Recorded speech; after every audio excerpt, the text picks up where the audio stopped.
Price lord brothers and sisters. இன்னைக்கு day 21. நம்ம பார்க்குற டாபிக் வந்து எரி நரகம், ஃபயர்ஸ் ஆஃப் ஹெல்லு. அதில் ஏற்கனவே நம்ம வந்து ஷியோலையும் ஹேடஸையும் பார்த்தோம். ஹேட்ஸ் சொல்கிற வார்த்தையும் பார்த்தோம். அது எபிரேய மொழியில் ஷியோல் சொல்லி பார்க்குறோம், கிரேக்க மொழியில் ஹேட்ஸ் சொல்கிற வார்த்தைகளை பார்த்தோம். அது எதை குறிக்குதுன்னா பாதாளம் அல்லது புதைக்கிற இடம் சொல்லி பார்க்குறோம், கிரேவியார்டு சொல்லி பார்த்தோம். ஓகேவா? அதுதான் வந்து நம்ம கேஜேவி கிங்ஜன் செஷனில் எல்லாம் பார்த்தீங்கன்னா நரகம் நரகம் சொல்லிட்டு நம்ம தமிழ் பைபிள்லேயே வந்து போட்டிருக்காங்க. அதுவும் பார்த்தீங்கன்னா யாருக்கு நரகம் போட்டிருக்காங்கன்னா பொல்லாதவர்கள், துன்மார்க்கருக்கு வந்து அந்த ஷியோல் சொல்கிற வார்த்தையை வந்து நரகம் சொல்லி போட்டிருக்காங்க. ஆனால் அதுவே வந்து யாக்கோபு, அப்புறம் யோசேப்பு, அப்புறம் யோபு, அவங்களாம் பார்த்தீங்கன்னா இல்லை தாவீது, அவங்களுக்குலாம் பார்த்தீங்கன்னா வந்து பாதாளம் சொல்லி போட்டிருக்காங்க சொல்லி பார்க்குறோம். ஓகேவா? ஸோ இது தெளிவாக நம்ம வந்து பார்த்தோம். பாதாளம் இல்லைனா கிரேவ், கல்லறை, இல்லை இறந்து போயிட்டாங்க சொல்கிறத குறிக்கிறதா வந்து போட்டிருக்காங்க சொல்லி பார்க்குறோம், ஒரே வார்த்தையை. ஸோ அது நம்ம தெளிவாக வந்து போன பாடத்தில் பார்த்தோம். அப்படி பார்க்காதவங்க திருப்பியும் போய் அந்த டே 20 போய் பாருங்க, கண்டிப்பாக உங்களுக்கு வந்து கிளாரிட்டி கிடைக்கும். ஓகேவா?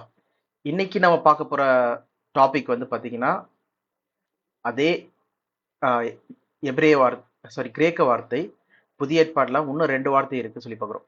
அது என்னென்ன வார்த்தை சொல்லி பார்த்தீங்கன்னா கெஹனா அப்புறம் டார்டரு சொல்ற 2 வார்த்தைகள் தான் இன்னைக்கு நம்ம பார்க்க போறோம். ஸோ அப்படி பார்க்கும்போது முதலாவது நம்ம வந்து டார்டரு சொல்ற வார்த்தையை நம்ம பார்க்கலாம். ஃபர்ஸ்டா ஸ்க்ரீன் ஷேர் பண்ணியிருக்கேன். டார்டரு வசனம் எங்க இருக்கு சொல்லி பார்த்தீங்கன்னா 2 பேதுரு 2ஆம் அதிகாரம் 4ஆம் வசனத்துல இருக்கு. 2 பேதுரு 2:4.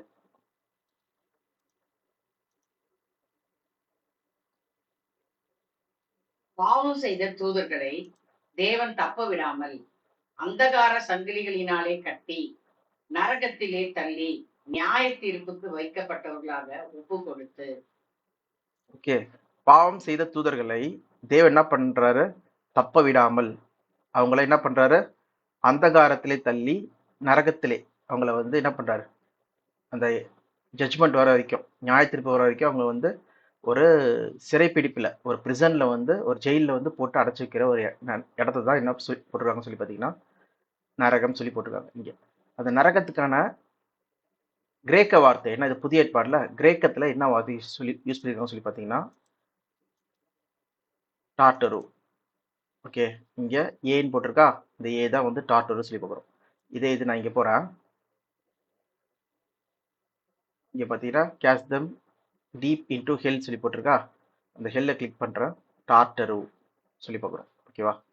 ஸோ இதுதான் இங்கே சொல்லப்பட்டது சொல்லி பார்க்குறோம், டார்டரு. இந்த வார்த்தை தான். இது எத்தனை வாட்டி யூஸ் பண்ணியிருக்காங்கன்னு சொல்லி பார்த்தீங்கன்னா ஒரே ஒரு வாட்டி தான். அதுவும் 2 பேதுரு 2:4 தான் யூஸ் பண்ணப்பட்டிருக்கு சொல்லி பார்க்குறோம். ஓகேவா? இதோட டெஃபினேஷன் என்னதுன்னா டு கேஸ்ட் இன்டூ ஹெல் சொல்லி டெஃபைன் பண்ணியிருக்காங்க சொல்லி பார்க்குறோம். சரி, இது உண்மையிலே என்னது சொல்லி நம்ம இப்போ பார்க்கலாம். இங்கே ஃபர்ஸ்ட் ஆஃப் ஆல் இதை நான் முழுமையாக நம்ம அந்த சாப்டரில் பார்க்கும்போது என்ன புரியுது சொல்லி பார்த்தீங்கன்னா, இங்கே வந்து பாவம் செய்த தூதர்களை, God did not spare the angels, தூதர்கள் சொல்லி பார்க்குறோம். அவங்கள என்ன பண்ணுறாராம்? அந்த டார்டூரை தள்ளி அவங்கள வந்து சங்கிலினால் கட்டி அவங்கள நியாய தீர்ப்புக்காக அவங்கள வந்து கட்டி வச்சிருக்காங்க சொல்லி பார்க்குறோம். நியாய தீர்ப்பு நாள் வர வரைக்கும் அவங்க என்ன பண்ணுறாங்க? ஹெல்ட் ஃபார் ஜட்ஜ்மெண்ட், அது வரைக்கும் வந்து கட்டி வச்சிருக்காங்க சொல்லி பார்க்குறோம். ஓகேவா? இவங்க யார்? இந்த தூதர்கள் யாரு சொல்லி பார்த்தோன்னா இவங்க சாத்தானின் தூதர்களா சொல்லி பார்த்தீங்கன்னா கிடையாது. இவங்க யார் சொல்லி பார்த்தீங்கன்னா ஆதி மென்மையை காத்துக்கொள்ள தூதர்கள், இல்லைன்னா வந்து நோவா காலத்தில் தப்பு செஞ்ச தூதர்கள். ஏன்னா இதுக்கு சிமிலரான வசனம் வந்து இதே 2 பேதுரு 2:4 இதே போல ஒத்த வசனம் வந்து பார்த்தீங்கன்னா யூதேயாலையும் இருக்கு. வேணா பார்க்கலாம். ஜூடு, அதில் இருக்கிறதே ஒரு அதிகாரம் தான், 1ஆம் அதிகாரம். அதில் வந்து 6ஆம் வசனம் படிங்க. தங்களுடைய ஆதி மேன்மையை காத்து கொள்ளாமல் தங்களுக்குரிய வாசஸ்தலத்தை விட்டுவிட்ட தூதர்களையும் மகா நாளின் நியாய தீர்ப்புக்கென்று நித்திய சங்கிலிகளினாலே கட்டி அந்தகாரத்தில் அடைத்து வைத்து இருக்கிறார். ஓகே, இதே இப்ப நம்ம பார்த்த வசனத்துடைய அதே ஒத்த வசனம் சொல்லி பார்க்குறோம். ஆனா என்ன இல்லை, டார்டரு சொல்ற வார்த்தை மட்டும் இங்க இல்லை. மற்றபடி பார்த்தீங்கன்னா நியாய தீர்ப்புக்காக வெயிட் பண்ணிட்டு இருக்காங்களா, அது சங்கிலினால கட்டப்பட்டிருக்காங்களா, அது மாதிரி அந்தகாரத்திலே வந்து அடைச்சு வச்சிருக்காங்க சொல்லி பார்க்குறோம். அதே நேரத்தில் இவங்க யாரு? ஆதி மேன்மை காத்துக்கொள்ளாத தூதர்கள் சொல்லி போட்டிருக்கு. ஓகேவா? 2 வசனமே சேம் வசனம் தான் சொல்லி பார்க்குறோம். ஓகேவா?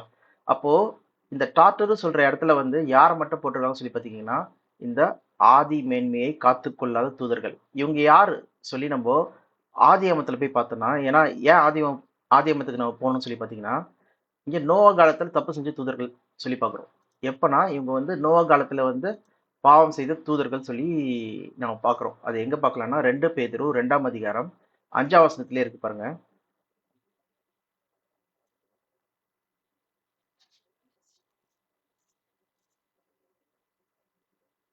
2 பேதுரு 2:5. பூர்வ உலகத்தையும் தப்ப விடாமல் நீதியை பிரசங்கித்தவனாகிய நோவா முதலான 8 பேரை காப்பாற்றி அவபக்தி உள்ளவர்கள் நிறைந்த உலகத்தின் மேல் ஜலப்பிரளயத்தை வரப்பண்ணி. ஓகே, நோவா மூலமா நோவா குடும்பம் வந்து தப்பி வைக்கப்பட்டது சொல்லி பார்க்குறோம் அந்த ஜலப்பிரளயத்திலிருந்து. அப்போ அந்த அந்த உலகத்துல இருந்த மக்கள் எல்லாருமே என்ன ஆயிட்டாங்க? முதலாம் உலகம். ஓகே, ஜலத்தினால் என்ன ஆச்சு?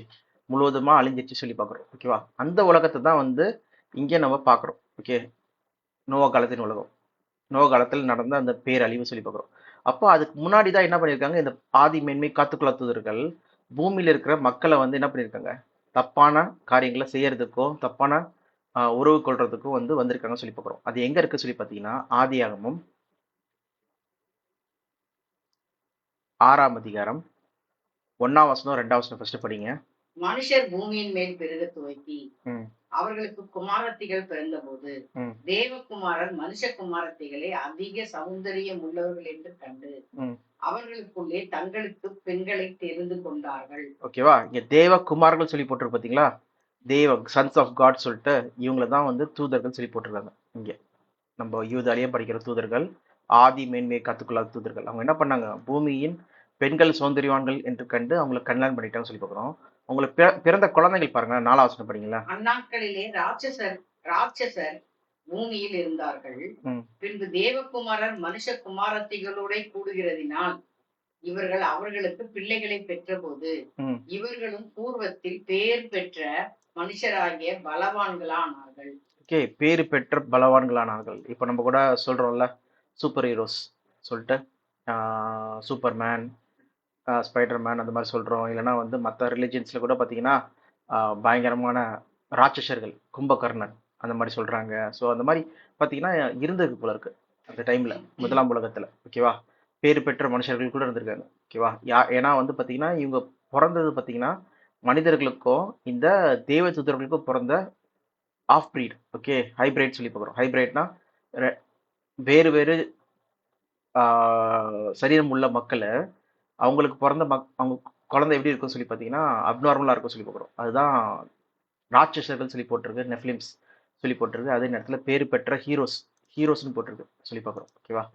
ஸோ அதனால தான் தேவன் என்ன பண்ணாருன்னா இப்படிப்பட்ட இந்த பூமியை வந்து மனிதர்களுக்காக தான் தேவன் உண்டு பண்ணாரு. அது வந்து இந்த மாதிரி ராட்சசர்களுக்கோ இல்லைன்னா வந்து இந்த மாதிரி பயங்கர மனிதர்களை வந்து மேற்கொள்கிற ஒரு ஆஃப் பிரீடோ அந்த மாதிரி மக்கள்லாம் இருக்கக்கூடாது சொல்லி தான் தேவன் என்ன பண்ணுறாருன்னா அந்த ராட்சசர்கள் எல்லாத்தையுமே வந்து அழிக்கிறான்னு சொல்லி பார்க்குறோம். ஓகேவா? அழிச்சிட்டு அதை வந்து ஜலப்பிரயத்தில் வந்து என்ன பண்ணுறாரு? தண்ணினால முற்றிலுமா அழிச்சிட்டு வெறும் நோவாவும் அவங்க குடும்பத்தை மட்டும் என்ன பண்ணுறாரு? காப்பாற்றுறாரு சொல்லி பார்க்குறோம். இது தனிப்பட்ட டாபிக். ராட்சச அழிக்கிறார் சொல்றதெல்லாம் பார்த்தீங்கன்னா ஐசியா 26ஆம் அதிகாரத்தில் வந்து போட்டிருக்கோம். அதை நம்ம செப்பரேட்டாக பார்க்கலாம். ஆனால் இங்கே நம்ம புரிஞ்சுக்கிற ஒரு முக்கியமான விஷயம் சொல்லி பார்த்தீங்கன்னா இந்த தப்பு செஞ்ச தூதர்களை தான் என்ன பண்ணுறாருன்னா இந்த அந்தகார சங்கிலினாலே கட்டி அவங்கள என்ன பண்ணுறாருன்னா நரகத்திலே தள்ளுறாரு சொல்லி பார்க்குறோம். ஓகே, ஒரு நிமிஷம். அவங்கள நரகத்தில் தள்ளுறாரு சொல்லி பார்க்குறோம். அந்தகார சங்கிலினாலே கட்டி அவங்கள நரகத்தில் தள்ளி வைக்கிறார். ஸோ இப்போ நரகம் சொல்லும்போது அங்கே எப்படி இருக்கும் சொல்லி பார்த்தீங்கன்னா அக்னி எரியும் எப்பயுமே. ஃபார் எக்ஸாம்பிள் ஹெல்லுன்னு சொல்லி சொன்னோம்னா நம்ம ஏற்கனவே பார்த்தோம். ஃபயர் ஆஃப் ஹெல் சொல்லி சொன்னோன்னா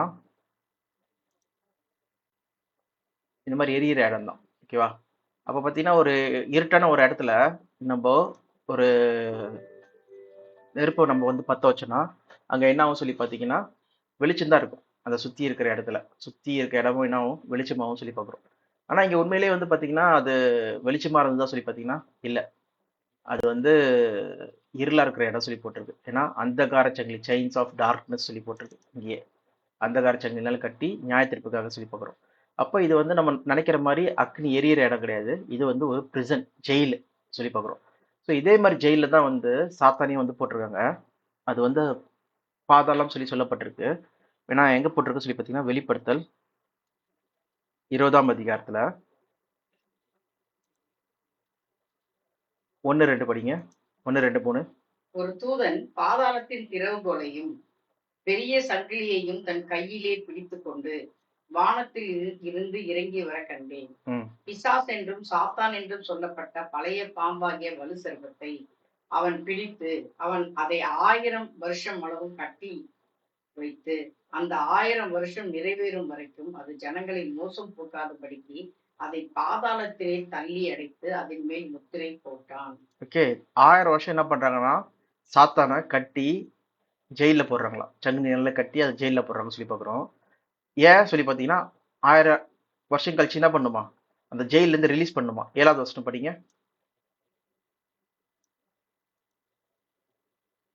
அந்த 1000 வருஷம் முடியும் போது சாத்தான் தன் காவலிலிருந்து விடுதலையாகி. காவலிலிருந்து சொல்லி பார்க்குறோம். அது இங்கிலீஷ்ல பார்த்தீங்கன்னா பிரிசன் சொல்லி போட்டிருக்கு. பிரிசன்னா என்னது, ஜெயில். ஓகே, ஸோ இப்போ பார்த்தீங்கன்னா இங்கே வந்து அந்த அந்தகார சங்கிலினால கட்டி ஒரு பீரியட் ஆஃப் டைம் வரைக்கும் வச்சிருக்காங்கன்னா அதை என்ன சொல்றாங்கன்னு சொல்லி பார்த்தீங்கன்னா பிரிசன், ஜெயில் சொல்லி சொல்றாங்க. ஸோ இதே மாதிரி தான் வந்து இங்கே ஆதி மேன்மை காத்துக்குள்ள தூதர்களை எது வரைக்கும் வச்சிருக்காங்கன்னு சொல்லி பார்த்தீங்கன்னா இந்த நியாய தீர்ப்பு, தேவனுடைய நாள் வரும் நியாய தீர்ப்புக்காக காக்கப்பட்டிருக்காங்கன்னு சொல்லி பார்க்குறோம். அதான் நாங்கள் போட்டிருக்கு.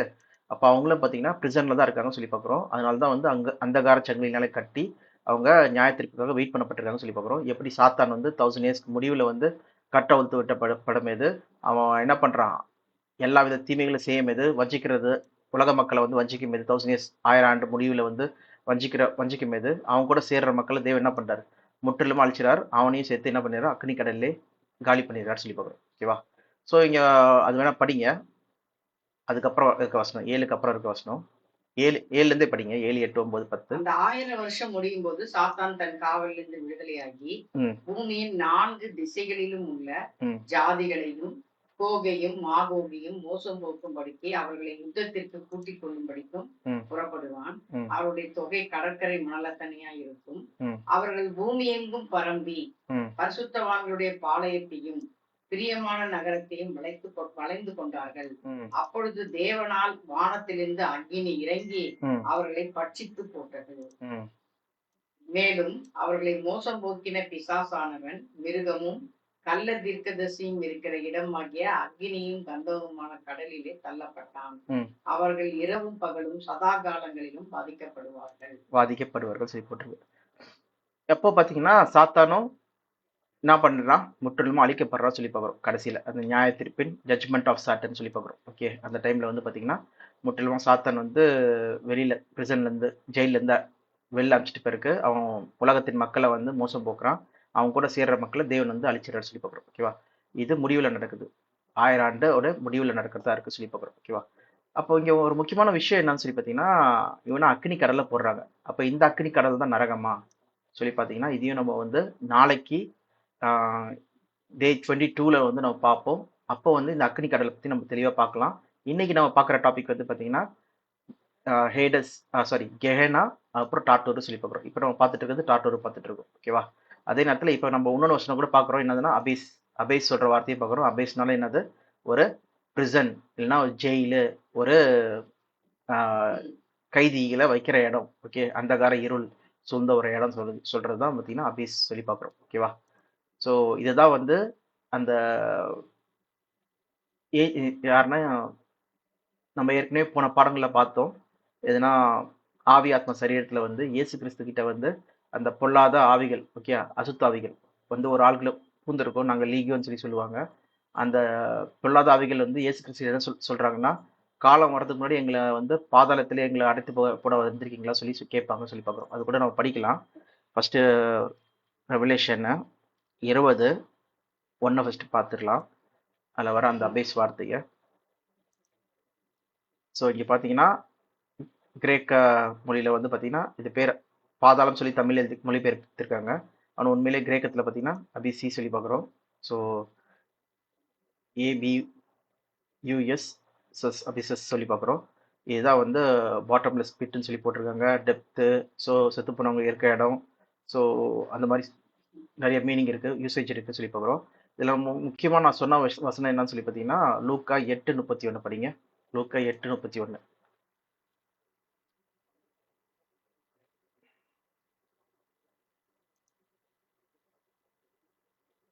அப்பொழுது பிசாசுகள், நீர் எங்களை துரத்துவீரானால் நாங்கள் அந்த பன்றிக்கூடத்திலே போகும்படி உத்தரவு கொடும் என்று அவர்களை வேண்டிக் கொண்டன. அதற்கு அவர் போங்கள் என்றார். இல்ல, அதுக்கு முந்தின வசனம் படிங்க, 30 படிங்க. 29. அவர்கள் அவரை நோக்கி, இயேசுவே, தேவனுடைய குமாரனே, எங்களுக்கும் உமக்கும் என்ன? காலம் வரும் முன்னே எங்களை வேதனைப்படுத்த இங்க வந்தீரோ என்று கூப்பிட்டார்கள். அடுத்தது, அவர்களுக்கு கொஞ்ச தூரத்தில் அநேக பன்றிகள் கூட்டமாக மேய்ந்து கொண்டிருந்தன. ஓகே, இங்க யாராவது வந்து பாத்தீங்கன்னா ஒரிஜினல் கிரேக்கா இல்லைன்னா இங்கிலீஷ் பைபிள்ல டிரான்ஸ்லேஷன்ல பார்த்தீங்கன்னா அபிஸ் சொல்ற வார்த்தை அதே வார்த்தை யூஸ் பண்ணப்பட்டு சொல்லி பார்க்குறோம். இங்க வேணா பாதாளம் சொல்லி எதுவும் வரலையா அங்க? மேத்யூ சாரி லூக்கா 8 தானே படிச்சிங்க? லூக்கா 8 படிங்க. லூக்கா 8:31.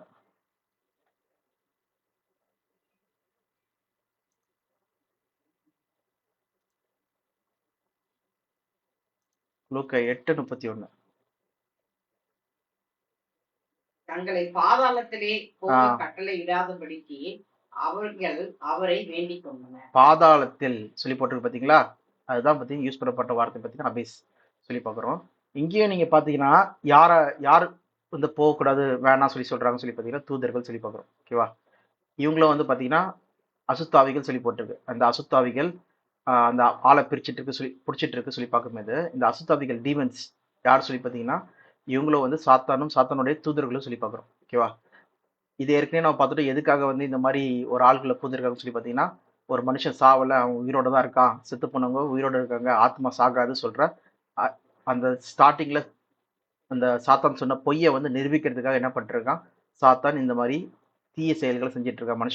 மனுஷனுக்குள்ள பூந்து நான் தான் மாரிமுத்து வந்திருக்கேன், நான் தான் முனியாண்டி வந்திருக்கேன், நான் தான் ராம்மூர்த்தி வந்திருக்கேன் சொல்லிட்டு எல்லாவித அடையாளங்கள் மூலமா என்ன பண்றாங்க, செத்து போனவங்க உயிரோட தான் இருக்காங்கன்னு சொல்றத அவன் நிரூபிக்கிறதுக்காக அப்படி பண்ணிட்டு இருக்கான். ஆனா செத்து போனவங்க செத்த நிலைமையில தான் இருக்காங்கன்னு சொல்றத நம்ம தெளிவா போன கிளாஸ்லயே நம்ம பார்த்தோம். அதை பார்க்காதவங்க முந்தின கிளாஸ்ல போய் பாருங்க. ஆனா இதுல இருந்து நம்ம என்ன தெரியும் சொல்லி பார்த்தீங்கன்னா அந்த அபிசி சொல்ற இடமா இருக்கட்டும் இல்லைன்னா டாட்டூர் சொல்ற இடமா இருக்கட்டும், இந்த 2 இடத்துலையுமே வந்து பார்த்தீங்கன்னா ரெண்டுமே ஒரே இதுதான் குறிக்குது. அது வந்து ஒரு பிரிசன் இல்லைன்னா ஒரு ஜெயில் சொல்ற ஒரு இடம் தான் சொல்லி பார்க்குறோம். அந்த இடத்துல வந்து பார்த்தீங்கன்னா இந்த ஆதிமைமை காத்துக்குள்ள தூதர்களாக இருக்கட்டும் இல்லைன்னா சாத்தானும் தூதர்களாக இருக்கட்டும் அவங்கள தான் வந்து தேவன் வந்து அடைச்சி வைக்கிறார் சொல்லி பார்க்குறோம். ஓகேவா? அதனால தான் இங்கே வந்து இங்கே பிசாசுகள் இங்கே வந்து பார்த்தீங்கன்னா பிசாசுகள் என்ன சொல்லுதுன்னா காலம் வரதுக்கு முன்னாடி எங்களை வந்து அந்த பாதாளத்தில் போடுறதுக்கு வந்திருக்கீங்களா சொல்லி கேட்குறாங்க. ஓகே, இன்னும் எங்கள் காலம் வரலையே சொல்லிட்டு அப்போ அந்த காலம் எப்போ வருது சொல்லி பார்த்தீங்கன்னா 1000 ஆண்டு தொடக்கத்தில் தான் என்ன பண்ணுறாரு, ஒரு பெரிய தூதன் வந்து சாத்தானையும் சரி சாத்தானின் தூதர்களையும் சரி என்ன பண்ணுறாரு, அந்த 1000 வருடத்துக்கு முன்னாடி என்ன பண்ணுறாருன்னா கட்டி வைக்கிறாரு. அப்புறம் 1000 வருடத்துக்கு பின்பு தான் என்ன பண்ணுறாங்க, அவங்க திறந்து விடப்படுறாங்க, கட்டு அவிழ்க்கப்படுது.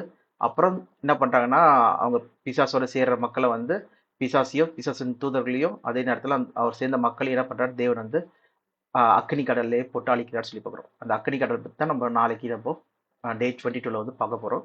ஸோ இப்போ இது கிளியராக இருக்கும்னு நினைக்கிறேன் உங்களுக்கு. இப்போ நம்ம நெக்ஸ்ட் பார்க்க போகிற விஷயம் என்னதுன்னா கெஹனா பற்றி பார்க்க போகிறோம். ஓகேவா? கெஹனா சொல்கிற வார்த்தைக்கு நம்ம எங்கே போகலான்னா மத்தேயு 5ஆம் அதிகாரம் 22ஆம் வசனம்.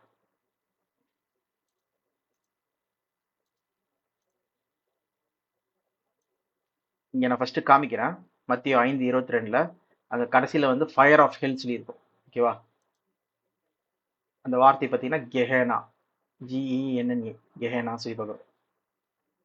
அது எங்கே இருக்குது சொல்லி பார்த்தீங்கன்னா valley west of south of Jerusalem சொல்லி பார்க்குறோம். கெஹனா சொல்கிறது இந்த வார்த்தை தான் வந்து பைபிளில் வந்து நரகம் சொல்லி யூஸ் பண்ணியிருக்காங்க. இது எத்தனை வாட்டி யூஸ் பண்ணியிருக்காங்கன்னு சொல்லி பார்த்தீங்கன்னா மொத்தம் 12 வாட்டி யூஸ் பண்ணியிருக்காங்க. இப்போ அந்த வசனத்தை படிக்கலாம். படிச்சுட்டு நம்ம இதை வந்து உள்ள கான்டெக்ட் உள்ள இருக்க போலாம் டீட்டெயில்ஸ்க்கு. நான் உங்களுக்கு சொல்கிறேன், தன் சகோதரனை நியாயம் இல்லாமல் கோபித்துக் கொள்பவன் நியாய தீர்ப்புக்கு ஏதுவாய் இருப்பான். தன் சகோதரனை வீண் என்று சொல்கிறவன் ஆலோசனை சங்க தீர்ப்புக்கு ஏதுவாய் இருப்பான். மூடனே என்று சொல்கிறவன் எரி நரகத்துக்கு ஏதுவாய் இருப்பான். மூடனே என்று சொல்கிறவன் எரி நரகத்துக்கு ஏதுவாய் இருப்பான்னு சொல்லி பார்க்குறோம். இதே மாதிரி இயேசு கிறிஸ்து பார்த்தீங்கன்னா நிறைய வார்த்தைகள் சொல்லியிருக்காங்க. அதுலயே வந்து 29வது வசனம் படிங்க. 5:29. உன் வலது கண் உனக்கு இடரல் உண்டாக்கினால் அதை பிடுங்கி எறிந்து போடு. உன் சரீரம் முழுவதும் நரகத்திலே தள்ளப்படுவதை பார்க்கிலும் உன் அவயங்களில் ஒன்று கெட்டு போவது உனக்கு நலமாயிருக்கும். உன் அவயங்களில் ஒன்று கெட்டு போவது நலமா இருக்கும் சொல்லி, அது நரகத்திலே த்ரோன் இன்டு ஹெல் சொல்லி போட்டிருக்கு. அப்போ இங்கேயும் யூஸ் பண்ணப்பட்ட வார்த்தை பார்த்தீங்கன்னா நம்ம பார்க்குற கெஹனா சொல்கிற வார்த்தை தான். ஏன்னா 5:29, 5:30 இருக்கட்டும், 10:28 இருக்கட்டும், ஸோ அதே போல் 18:9 இருக்கட்டும். பார்த்தீங்கன்னா மத்தேயு, மார்க்கு, அப்புறம் லூக்கில் வந்து இந்த வார்த்தை கெஹனா சொல்கிற வார்த்தை வந்து யூஸ் பண்ணப்பட்டிருக்கு. அப்புறம் கடைசியாக வந்து யாக்கோபில் வந்து யூஸ் பண்ணப்பட்டிருக்கு. யோவானில் கிடையாது சொல்லி பார்க்குறோம். மொத்தம் 12 வாட்டி இந்த கெஹனா சொல்கிற வார்த்தை யூஸ் பண்ணப்பட்டிருக்கு.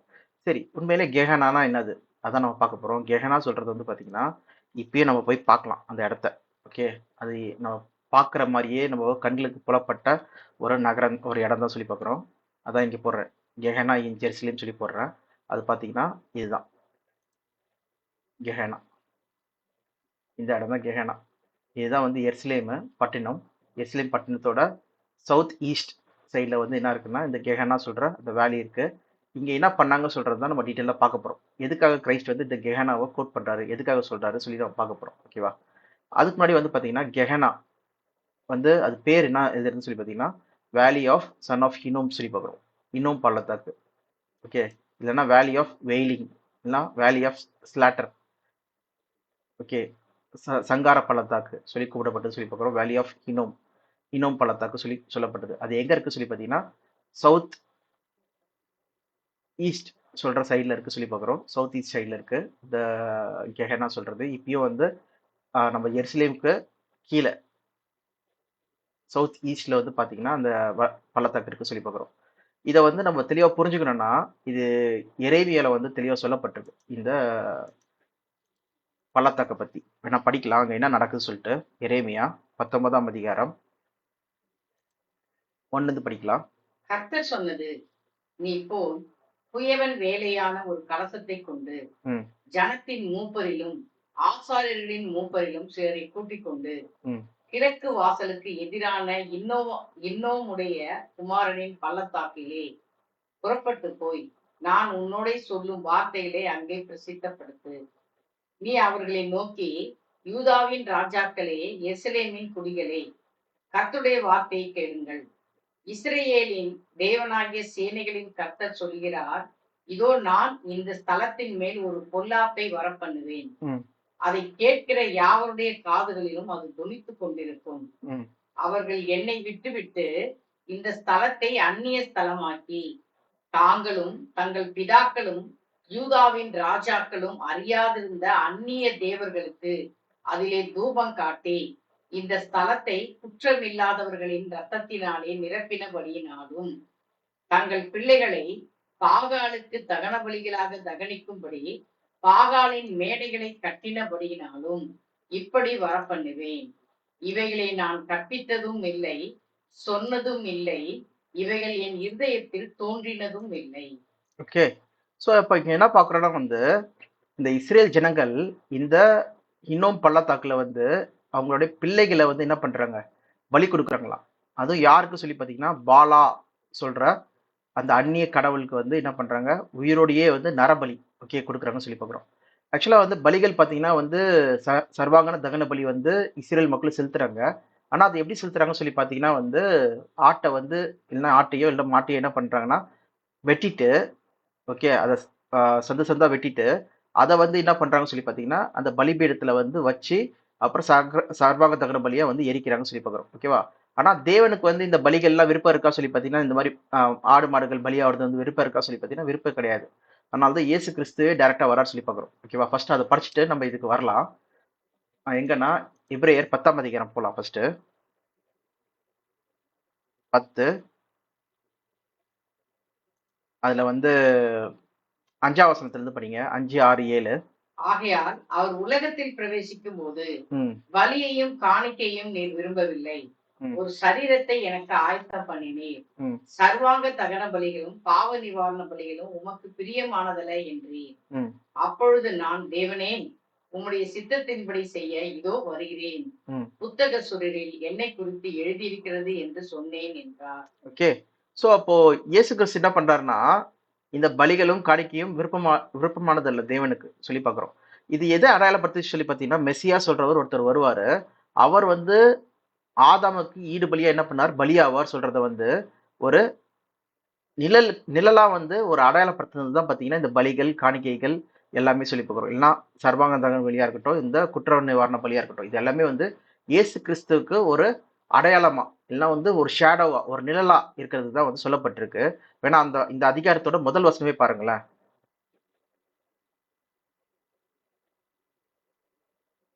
இப்படி இருக்க நியாயப்பிரமானது வரப்போகிற நன்மையின் பொருளாயிராமல் அவைகளின் நிழலாய் மாத்திரம் இருக்கிறபடியால் வருஷந்தோறும் இடைவிடாமல் செலுத்தப்பட்டு வருகிற ஒரே விதமான பலிகளினாலே அவைகளை செலுத்த வருகிறவர்களை ஒரு காலம் பூர்ணப்படுத்த மாட்டாது. ஒரு காலம் அது என்ன பண்ணாதா, பூர்ணப்படுத்த மாட்டாது. ஏன்னா அது வந்து என்ன இருக்கு, நெல்லா இருக்கு. ஓகே, மட்டும் இருக்கிறபடியால், நெல்லா மட்டும் இருக்கிறபடியால். அப்ப நிஜம் யாரு சொல்லி பார்த்தீங்கன்னா இயேசு கிறிஸ்து. இயேசு கிறிஸ்து அடையாளமா தான் என்ன பண்ணாங்க, இந்த பலிகளை செலுத்தினாங்க சொல்லி பார்க்குறோம். ஓகேவா, அப்ப நிஜமா இயேசு கிறிஸ்து வந்தாரு, வந்து நம்மளுக்கு என்ன பண்ணாரா, மீட்ப சிலுவையில கொடுத்தாரு சொல்லி பார்க்குறோம். ஆதாமுக்கு இணையான பலியா வந்தாரு. எப்படி வந்து ஆதாம் வந்து பாவமற்றவரா, அப்புறம் தேவனால் உண்டாக்கப்பட்டவரா, நித்திய ஜீவனோட இருந்தாரோ, அதே போல வந்து பரிபூர்ண சரீரத்துல இருந்தாரோ, அதே போல இயேசு கிறிஸ்து என்ன பண்ணாரு, பாவமற்றவரா, நித்திய ஜீவனோட, பரிபூர்ண சரீரத்துல தேவனால் உண்டாக்கப்பட்டவரா இருந்தார் சொல்லி பார்க்கிறோம். ஓகே, இந்த 4 காரியங்கள். அப்போ சரிசமமா என்ன பண்ணாரு, ஆதாம் இணையா இருந்தார் சொல்லி பார்க்கிறோம். இப்ப நம்ம பிறக்கிற மக்கள் எல்லாருமே என்னது, ஆதாமோட பாவத்துல பிறந்தவங்க. நம்ம எப்பயுமே ஆதாமுடைய பாவ நிலைமைக்கு முன்னாடி இருந்த நிலைமைக்கு நம்ம வர முடியாது. ஓகேவா, அதனால தன் சகோதரனை காப்பாத்துறதுக்கோ ஈடுபலி கொடுக்கறதுக்கோ அவரால் கூடாது. ஏன்னா வந்து நம்ம எல்லாருமே கீழே இருக்கிறோம். ஓகே, பள்ளத்துல இருக்கிறோம்.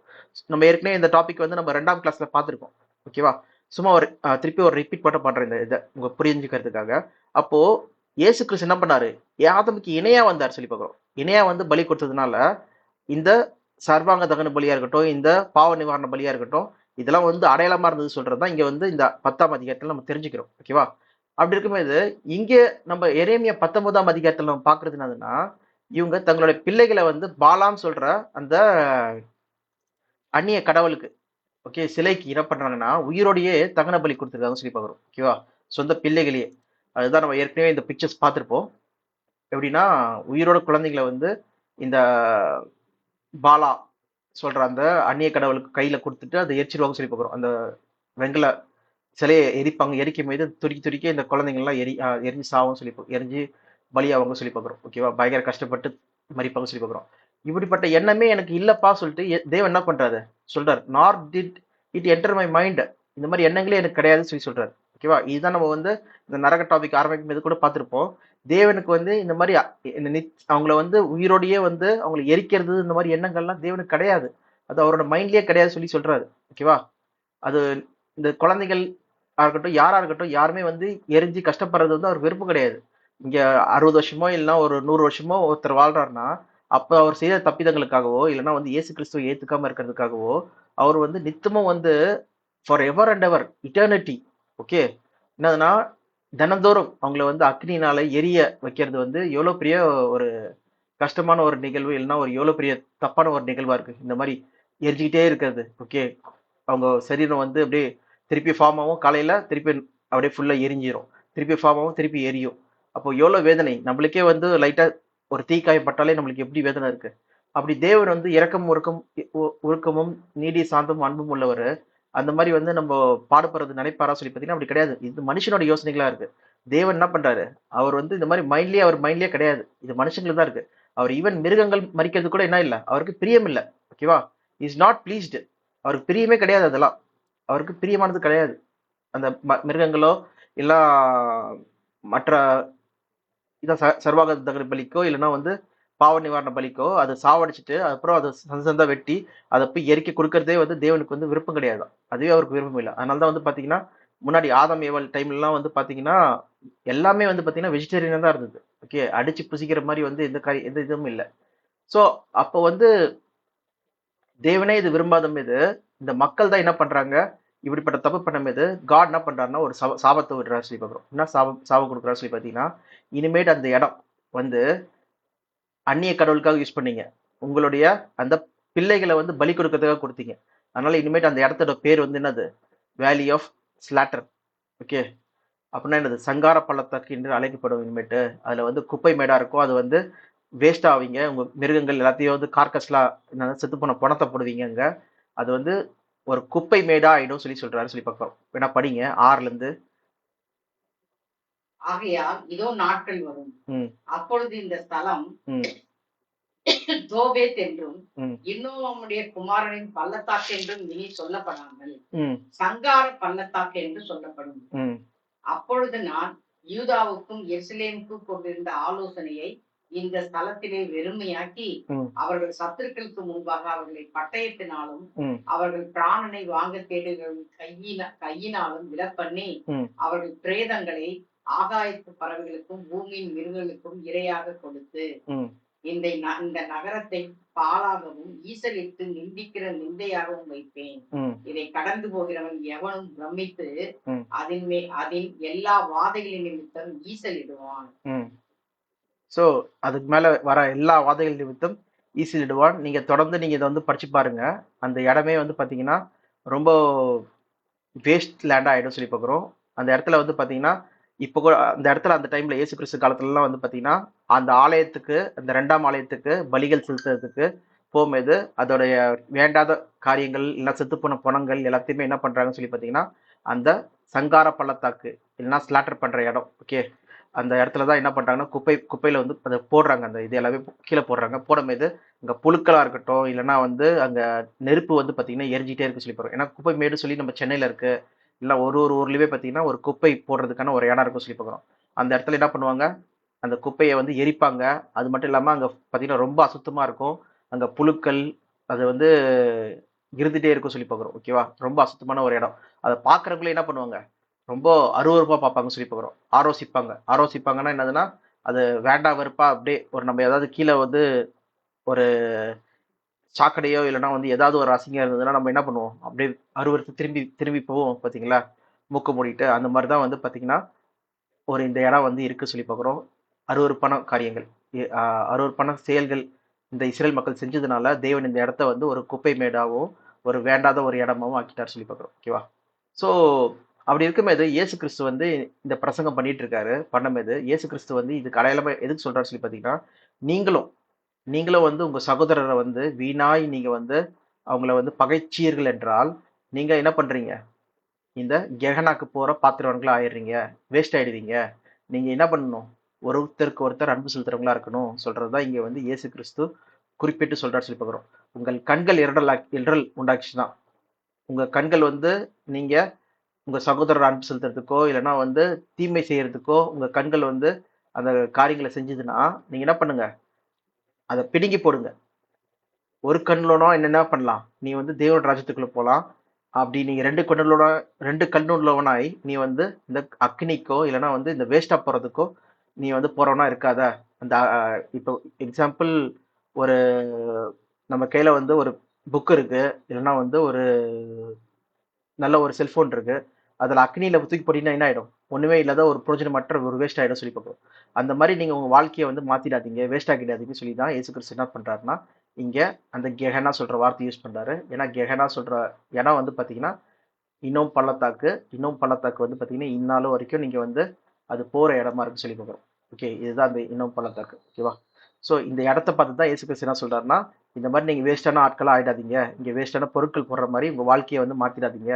அதனால மனம் திரும்புங்க, மனம் திரும்பி குணம் அடையுங்க, மனம் திரும்புங்கள் தேவன் ராஜ்யம் சமீபமா இருக்கு சொல்லி ஒவ்வொரு மக்கள்கிட்டயுமே வந்து இந்த ராஜ்யத்தின் சுவிசேஷத்தை வந்து இயேசு கிறிஸ்து பிரசங்கிச்சா சொல்லி பார்க்குறோம். ஏன்னா அந்த அப்படிதான் வந்து இயேசு கிறிஸ்து தொடங்கினார் அவர் சுவிசேஷத்தை மனம் திரும்புங்கள் சொல்லிட்டு தான். ஏன்னா படிங்க மத்தேயு 4ஆம் அதிகாரம் 17ஆம் வசனம்.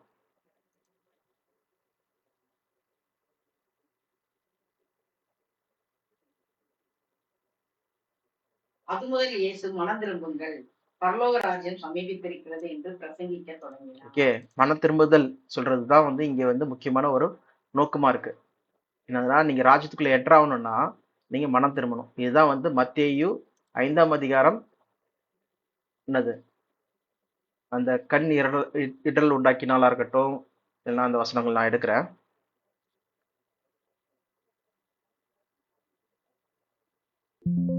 ஆ 27 இருந்து படிங்க. விபச்சாரம் செய்யாதிருப்பார்கள் என்பது பூர்வத்தாருக்கு உரைக்கப்பட்டது என்று கேள்விப்பட்டிருக்கிறேன். நான் உங்களுக்கு சொல்லுகிறேன், ஒரு ஸ்திரீயை இச்சையோடு பார்க்கிற எவனும் தன் இதயத்திலே அவளுடைய விபச்சாரம் செய்தாயிற்று. உன் வலதுகண் உனக்கு இடர் உண்டாக்கினால் அதை பிடுங்கி எரிந்து போடு. உன் சரீரம் முழுவதும் நரகத்தில் தள்ளப்படுவதை நரகம் பதில் கெஹனா சொல்லி போடுங்க.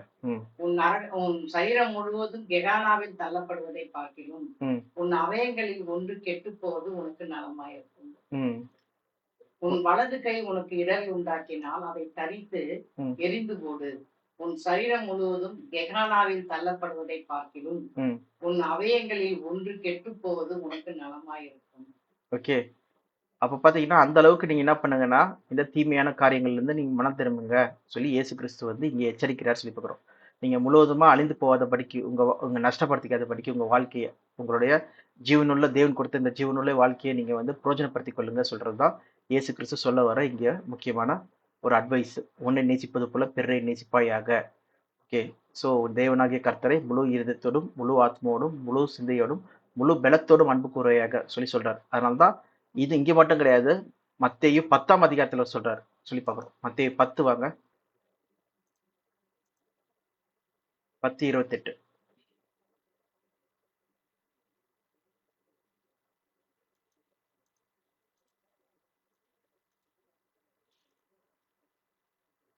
ஆத்துமாவை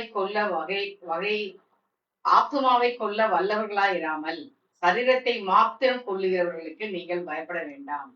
ஆத்துமாவையும் சரீரத்தையும் கெகானாவில் அழிக்க வல்லவருக்கே பயப்படுங்கள். ஓகே, முற்றிலுமா உங்களை வந்து வேஸ்ட் பொருள் சொல்லிட்டு தூக்கி போடாதபடிக்கு, தேவன் தூக்கி போடாதபடிக்கு யாருக்கு பயப்படுங்க?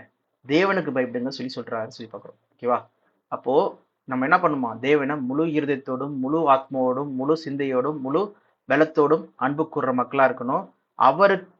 அவருக்கு என்ன பண்ணணும்? பயப்படணும் சொல்லி பார்க்கிறோம். இந்த பூமியில வந்து சுவிசேஷத்தை நம்ம அறிவிக்கிறதுனால, அதனால நம்ம சரீரத்தை கொல்ல வல்லவர் ஆகிய இந்த உலக மக்களுக்கு என்ன பண்ணக்கூடாது? பயப்படக்கூடாது. நம்ம தேவனுக்கு பயப்படணும் சொல்றதுதான் இங்க வந்து இயேசு கிறிஸ்து சொல்ல வர்றாரு சொல்லி பார்க்கிறோம். ஓகேவா? அதனால நீங்க உங்களை அழைக்கப்பட்ட அழைப்புல நீங்க உண்மையுள்ள மக்களா இருங்க, நீங்க வேஸ்ட் ஆயிடாதீங்க சொல்லி சொல்றதுதான் இந்த கெஹனா சொல்ற வார்த்தை யூஸ் பண்ணப்பட்டிருக்கு. தவிர அங்க வந்து அக்னி எரிஞ்சிட்டு இருக்குது, அதனால வந்து அது நரகம் இது சொல்லி சொல்றது கிடையாது சொல்லி பார்க்குறோம். இது வந்து இப்போ கூட நீங்க வந்து பார்க்கணுன்னா, கெஹனாவை போய் பார்க்கணுன்னா நீங்க ஃப்ளைட் ஏறி எருசலேம் போயிட்டு அங்க கெஹனா பள்ளத்தாக்க வந்து கேட்டிங்கனாலே சொல்லுவாங்க, கூட்டு போய் அவங்களை விடுவாங்க சொல்லி போவாங்க கெஹனால. ஓகே, ஸோ அதுதான் அங்கே வேஸ்ட் லேண்டாக இருந்தது சொல்லி நம்ம பார்க்குறோம். இதுதான் வந்து பைபிளில் சொல்லப்பட்ட கெஹனா. அப்படி பார்க்கும்போது பைபிளில் வந்து நரகம் சொல்லிட்டு டிரான்ஸ்லேட் பண்ணப்பட்ட அநேக வார்த்தைகள் நம்ம பார்த்தோம். ஒன்று ஷியோலா பார்த்தோம். ஷியோலுக்கு இணையான ஒரு வார்த்தை, ஷியோல் வந்து எபிரேய வார்த்தை, அதுக்கு இணையான கிரேக்க வார்த்தை வந்து பார்த்தீங்கன்னா ஹேடிஸு. அது ரெண்டுமே வந்து பள்ளத்தாக்கு, சாரி, அது ரெண்டுமே வந்து பார்த்தீங்கன்னா பாதாளம் இல்லைன்னா வந்து கிரேவ். ஓகே, புதைக்கிற இடம், கல்லறை சொல்லி நம்ம பார்க்குறோம். ஸோ அதே போல் நம்ம டாட்டூரு பார்த்தோம். டாட்டூரில் வந்து தூதர்களை வந்து அந்த கரச்சங்களால் கட்டி வைக்கிற இடம் பார்த்தோம். டாட்டூரு இல்லைன்னா அபீஸ் சொல்கிற 2 வார்த்தைகள் நம்ம பார்த்தோம். அதே போல் நம்ம இப்போ பார்த்தது வந்து கெஹனா சொல்கிற வார்த்தை பார்த்தோம். கெஹனா சொல்கிறது வந்து அது வேஸ்ட் லேண்ட் சொல்லி பார்க்குறோம். வேஸ்ட் லேண்ட்னா குப்பை மேடு, குப்பை கொட்டுற இடம். அந்த மாதிரி உங்கள் வாழ்க்கையை மாற்றிடாதீங்க சொல்லி இயேசு கிறிஸ்து எச்சரிக்கிறார் சொல்லி பார்க்குறோம். உன்னை நேசிப்பதோ பிற நேசிப்பையாக உன் தேவனாய் கர்த்தரை முழு இருதயத்தோடும் முழு ஆத்மாவோடும் முழு சிந்தையோடும் முழு பலத்தோடும் அன்பு கூறுவையாக சொல்றது தான் இயேசு கிறிஸ்து இங்கே சொல்றார். அவருக்கு பயப்படுங்க, நீங்க உலகத்துல இருக்க மனுஷனுக்கு பயப்படாதீங்க சொல்லி எச்சரிக்கிறதுக்காக தான் இயேசு கிறிஸ்து இந்த வார்த்தைகளை சொன்னார். கேஹனா சொல்ற வார்த்தை யூஸ் பண்ணார் சொல்லி பார்க்குறோம். ஸோ அப்போ நரகம் சொல்ற வார்த்தையே இல்லையா சொல்லி பார்த்தீங்கன்னா, ஆமா, பைபிள்ல வந்து இல்லவே இல்லை நரகம் சொல்ற வார்த்தையே. நம்ம ஒரே ஒரு வசனம் மட்டும் பார்க்க வேண்டியது இருக்கு, ஒரே ஒரு வார்த்தை பார்க்க வேண்டியது இருக்கு. நம்ம ஏற்கனவே சொன்ன மாதிரி அக்னி கடல் சொல்லி பார்க்கணும். அது வந்து எங்கன்னா ரெவல்யூஷன். ஓகே, வெளிப்படுத்தல் 20ஆம் அதிகாரம், அதுல வந்து அக்னி கடல் வந்து போட்டிருக்கு. 10ஆம் வசனத்துல பார்த்தோம், அவங்க வாதிக்கப்படுவார்கள் சொல்லி போட்டிருக்கு. ஓகேவா? அதே போல